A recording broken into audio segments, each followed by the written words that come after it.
Baik, assalamualaikum warahmatullahi wabarakatuh. Kembali lagi saya Pratama dari Teknik Elektronika di Surabaya dengan dosen pengampu Bapak Rika Aslara. Oke, di sini saya akan menjelaskan tentang teori Oracle yang kedua, yaitu mengenai desain basis data. Langsung saja. Jadi pendahuluan aktivitas desain basis data merupakan proses yang sistematis yang disebut metodologi desain, karena target basis data diatur dengan aktivitas RDBMS, ORDBMS atau ODBMS. Metodologi desain menggunakan alat bantu seperti desainer dari Oracle, Erwin, XDBWin, kemudian Paradigm, Plus Soleh, Platinum Teknologi, dan yang lain sebagainya. Jadi sudah dijelaskan di sini bahwa sudah banyak sekali metode-metode, bahkan software yang mendukung khususnya Oracle sendiri. Jadi ini masih beberapa ya. Dan ini kalau di luar ini mungkin kita sudah mengenal dari tahu Internet seperti itu juga masih sebagai sebagai pendukung juga untuk menggunakan di dalam database Oracle ini, khususnya dalam bidang desain, JDM, PDM, kemudian lanjut yang lebih kompleks, aturan sistem informasi dalam organisasi. Sistem basis data menjadi bagian dari sistem informasi dari beberapa organisasi. Beberapa organisasi membuat posisi administrator basis data untuk mengontrol aktivitas basis data. Kemudian informasi resource management atau RM juga diperkenalkan oleh organisasi yang besar kecuali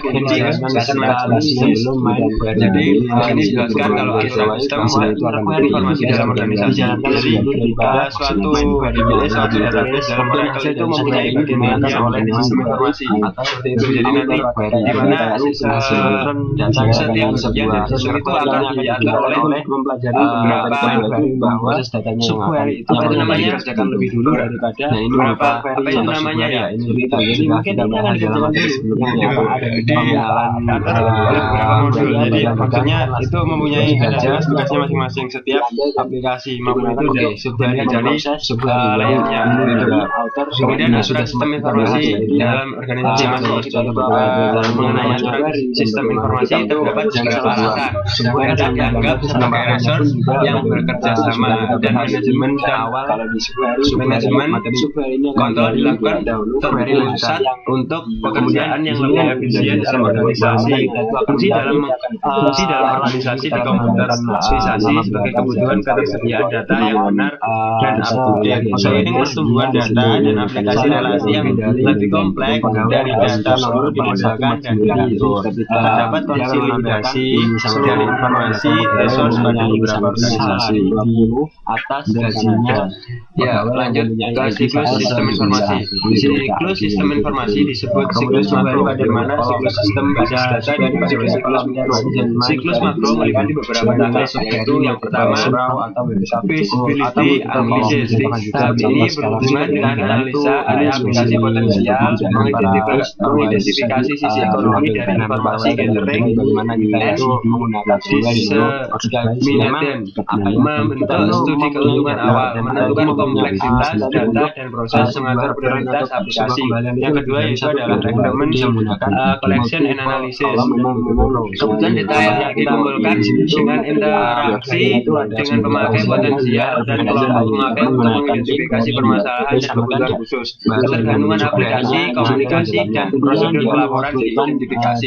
Jadi di sini mempunyai dua siklus penting, yaitu visibility analysis dan requirement collection and analysis.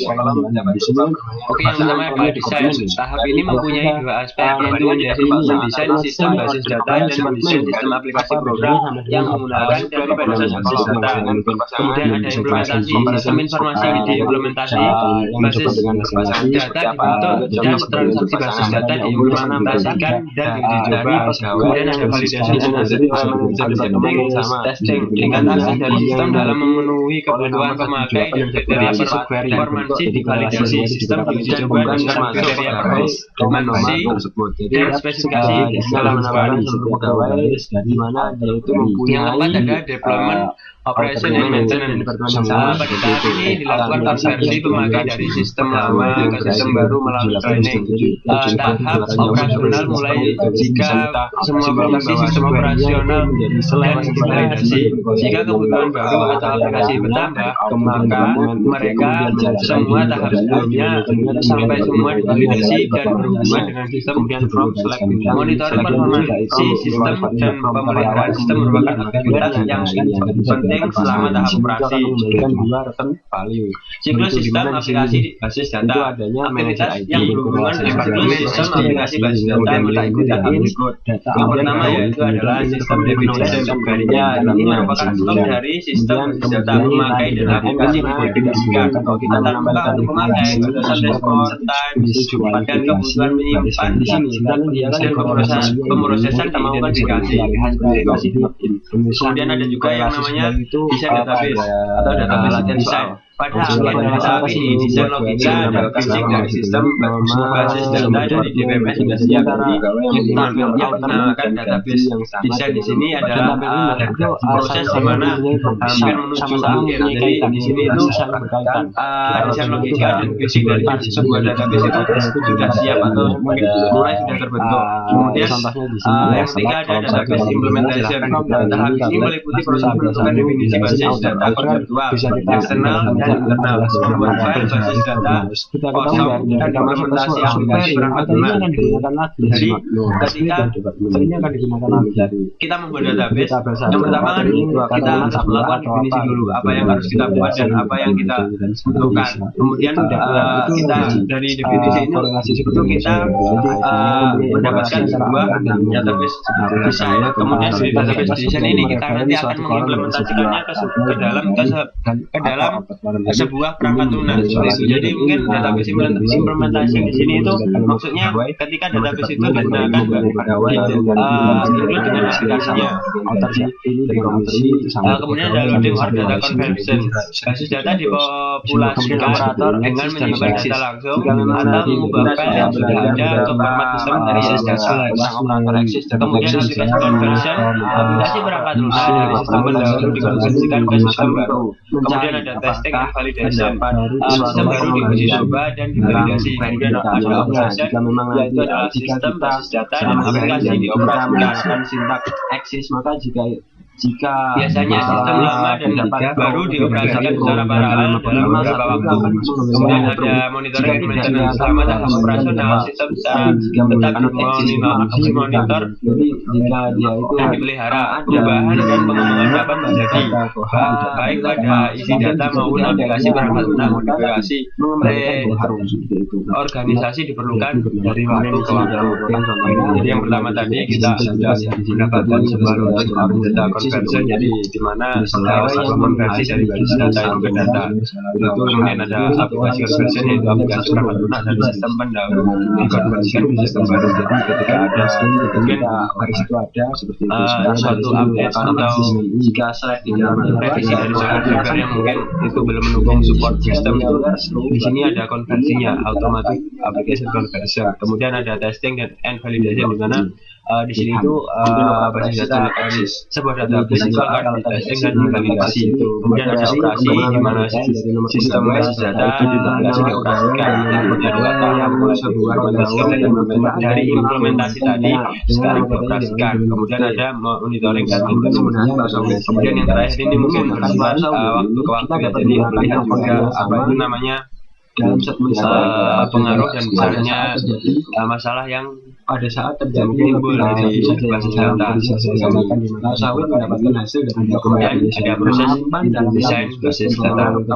Yang pertama di sini ada tujuan desain basis data, yaitu memenuhi kebutuhan isi informasi dari pemakai dan aplikasi tertentu, menyediakan struktur informasi alami dan mudah dipahami untuk proses pemrosesan dan performansi objektif seperti response time, processing time, and storage space, dan lainnya dalam basis data.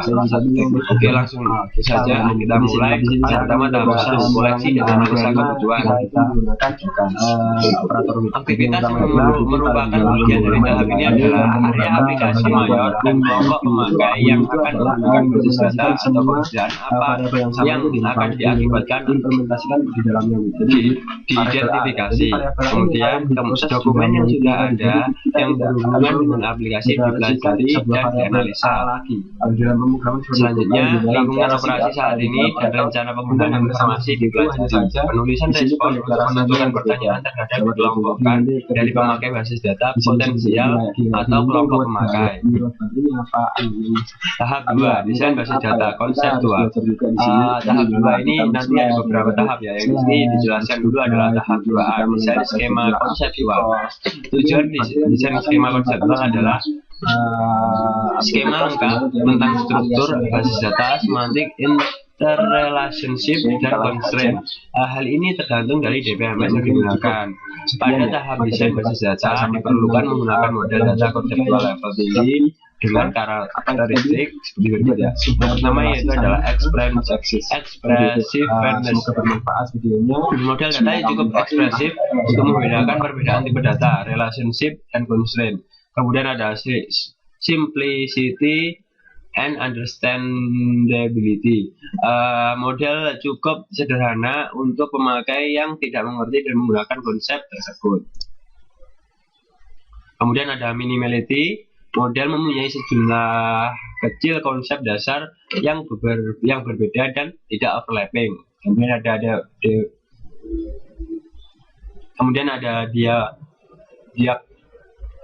diagrammatic representation.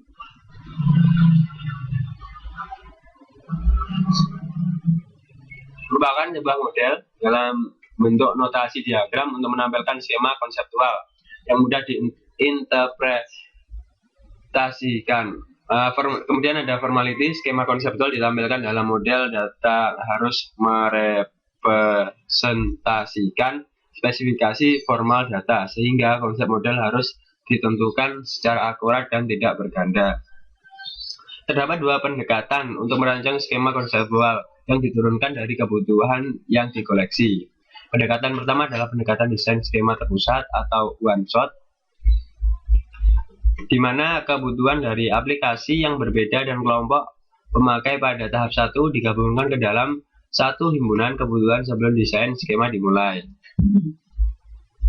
Kemudian ada pendekatan ke desain skema konseptual. Terdapat dua pendekatan untuk merancang skema konseptual yang diturunkan dari kebutuhan yang dikoleksi. Pendekatan yang pertama adalah pendekatan desain skema terpusat atau one shot. Seperti itu. Jadi di sini nanti hampir sama dengan yang tadi, yaitu adalah one shot ya. Kemudian ada pendekatan kedua adalah pendekatan view integration, yaitu di mana kebutuhan tidak digabungkan. Selama tahap view integration, skema bagian digabungkan ke dalam skema konseptual global untuk keseluruhan basis data. Nah, di sini bisa kita lihat beberapa yang namanya itu proses desain ya, mulai dari ERD terus lanjut ke CDM, PDM seperti itu ya. Jadi kalau menggunakan aplikasi seperti layaknya di Power 2000 atau apa itu ya, Power Design itu kan dia kan menggunakan konsep CDM dan PDM. Nah, itu lebih memudahkan kita dalam memproses desain dalam database. Apa yang kita butuhkan, terus tipe data apa yang kita inginkan itu mudah jika kita menggunakan sebuah aplikasi tersebut. Dan dimana kalau kita menggunakan sebuah aplikasi, contohnya kita membuat CDM di dalam sebuah aplikasi tersebut, kita enak dalam kita itu mengkonvertnya menjadi PDM, itu enak. Jadi kita tinggal klik langsung menjadi PDM, sehingga ini akan mempersingkat waktu kita untuk mendesain sebuah database. Kemudian di sini bisa kita lihat juga ini beberapa contohnya lagi bagaimana ini ER model ini digambarkan untuk mendesain sebuah database. Kemudian skema atau integrasi view. Skema integrasi dibagi ke dalam beberapa bagian, identifikasi korespondensi dan konflik di antara skema karena skema dirancang individual. Perlu menentukan konstruksi khusus dalam skema yang mempresentasikan konsep dunia nyata yang sama. Modifikasi view untuk kesesuaian dengan lainnya.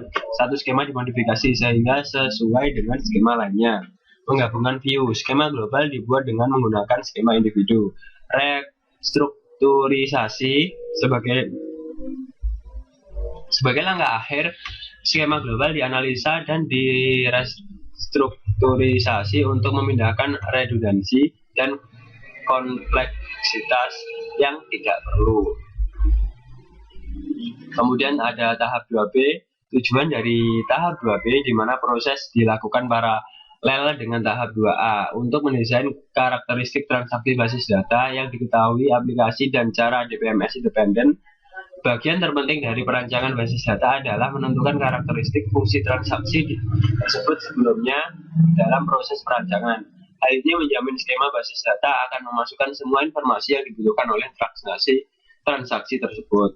Ini adalah beberapa contoh dari R model bagaimana mendesain database tahap kedua. Jadi setelah kita tadi mengenal tahap ke-1 yaitu tentang bagaimana kita mendesain database, kemudian dari tahap 1 itu kita lanjut ke tahap 2. Jadi tahap 2 di sini itu mengimplementasikan dari tahap 1 tadi, tidak kok kita itu pisahnya satu-satu. Jadi tahap 1 itu pisah, tidak. Jadi kita memisahkan tahap 1 dan dengan tahap 2 itu agar itu lebih mudah aja untuk dipahami seperti itu. Di sini juga ada. Kemudian pemilihan DBMS. Pemilihan DBMS berdasarkan beberapa faktor, beberapa hal teknis, ekonomi, dan kebijakan organisasi. Faktor teknis berhubungan dengan ketepatan DBMS yang dipilih. Yang termasuk faktor teknis adalah tipe DBMS, relasional, objek, dan lainnya. Struktur penyimpanan dan akses path yang didukung DBMS. Ketersediaan antarmuka pemakai dan memogram. Tipe bahasa query tingkat tinggi, ketersediaan alat bantu pengembangan, kemampuan berhubungan dengan DBMS lain melalui media standar. Pilihan arsitektur yang berhubungan dengan operator client server dan lain sebagainya. Faktor non-teknis berdasarkan pertimbangan faktor ekonomi dan organisasi antara lain software acquisition cost, maintenance cost, hardware acquisition cost, database creation and conversion cost, kemudian ada personal cost dan training cost operating. Di sini itu merupakan beberapa faktor yang akan mempengaruhi organisasi itu dalam memilih DBMS-nya. Tahap yang kelima adalah desain basis data fisik. Kriteria berikut biasanya digunakan untuk menuntun pemilihan rancangan basis data fisik. Waktu respon merupakan waktu antara pengiriman transaksi basis data untuk eksekusi dan penerimaan respon. Utilitas ruang penyimpan yaitu merupakan jumlah ruang penyimpan yang digunakan file basis data dan struktur akses path pada disk termasuk pengindekan dan akses path lain. Transaction throughput yaitu merupakan jumlah transaksi rata-rata yang dapat diproses per menit. Merupakan parameter basis dari sistem transaksi seperti yang digunakan pada reservasi pesawat atau bank. Di sini tahap 6 implementasi basis data dan tuning. Setelah rancangan logika dan fisik selesai, kita dapat mengimplementasikan sistem basis data. Hal ini merupakan tanggung jawab DBA bersama desainer basis data. Transaksi basis data harus diimplementasikan untuk aplikasi yang dibuat programming berdasarkan spesifikasi konseptual dari transaksi dan kemudian menulis dan melakukan uji coba kode program dengan perintah DML. Jika transaksi siap dan data tersimpan ke basis data, tahap rancangan dan implementasi selesai dan tahap operasi dari sistem basis data dimulai. Wah, alhamdulillah ya kita udah menerima beberapa materi. Terus yang kita lakukan sekarang itu apa? Kita akan mencoba latihan-latihan soal dari beberapa materi yang sudah kita bahas di depan tadi ya. Yang pertama yaitu adalah manakah dari 6 tahap tersebut sebagai aktivitas utama dalam proses perancangan basis data dan mengapa? Coba kalau kalian amati itu yang mana? Ayo. Jadi di sini jelaskan ya, yang paling utama dalam perancangan database adalah tahap koleksi dan analisa kebutuhan. Karena untuk menentukan kebutuhan suatu sistem database, kita harus mengenal terlebih dahulu bagian-bagian lain dari sistem informasi yang akan berinteraksi dengan sistem database, termasuk para user yang ada dan yang baru, serta aplikasi inilah yang kemudian dikumpulkan dan dianalisa. Jadi sudah pasti ya bagaimana sebuah analisa itu sangat penting di dalam kita mendesain sebuah database, di mana tanpa analisa itu output yang kita berikan itu akan apa itu namanya ya, akan tidak karuan gitu. Jadi sebuah analisa itu sangat penting sekali sebelum kita mendesain database, apalagi kalau kita itu ingin mendesain database itu dengan teori atau dengan kapasitas yang sangat besar atau lumayan besar, itu analisa sangat berpengaruh sekali dalam proses pendesainannya. Kemudian sebutkan 6 tahap perancangan basis data tadi. Kita tahu ya ada 6 tadi ya: koleksi dan analisis kebutuhan, desain basis data konseptual, pemilihan DBMS, pemetaan model data, desain basis data fisik, implementasi dan tuning sistem basis data. Kemudian mengapa perancangan skema dan aplikasi dilakukan secara paralel? Ayo, kenapa paralel? Ya benar, karena agar menghasilkan skema basis data konseptual dan menghasilkan spesifikasi level tinggi ya untuk aplikasi tersebut. Kemudian ada mengapa digunakan model data implementation independence selama perancangan skema konseptual? Ya benar. Jadi yang pertama itu adalah tujuan desain skema konseptual adalah skema lengkap tentang struktur basis data, semantik relation and constraint. Hal ini tergantung dari DBMS yang dilakukan. Mungkin bisa dibaca sendiri ya, ini bagaimana. Terus selanjutnya, mengapa perlu dilakukan koleksi dan analisa kebutuhan? Diperlukan koleksi dan analisa kebutuhan untuk mengetahui dan menganalisa keinginan pemakai terhadap suatu baris data sedetail mungkin. Terus bagaimana karakteristik dari model data untuk rancangan skema konseptual harus diproses. Yang pertama itu yaitu expressiveness, kemudian ada simplicity and understandability, kemudian ada minimality, ada diagrammatic representation, kemudian ada formality. Seperti itu. Kemudian apa perbedaan dua pendekatan utama dalam rancangan skema konseptual? Yang pertama yaitu ada sistem independent mapping, kemudian ada gathering the schemas to aspek-specific DBMS. Perbedaannya yaitu adalah pada bentuk ini pemetaan tidak mempertimbangkan karakteristik. Kemudian jika tailoring itu tadi DBMS yang berbeda mengimplementasikan model data dengan menggunakan pemodelan khusus.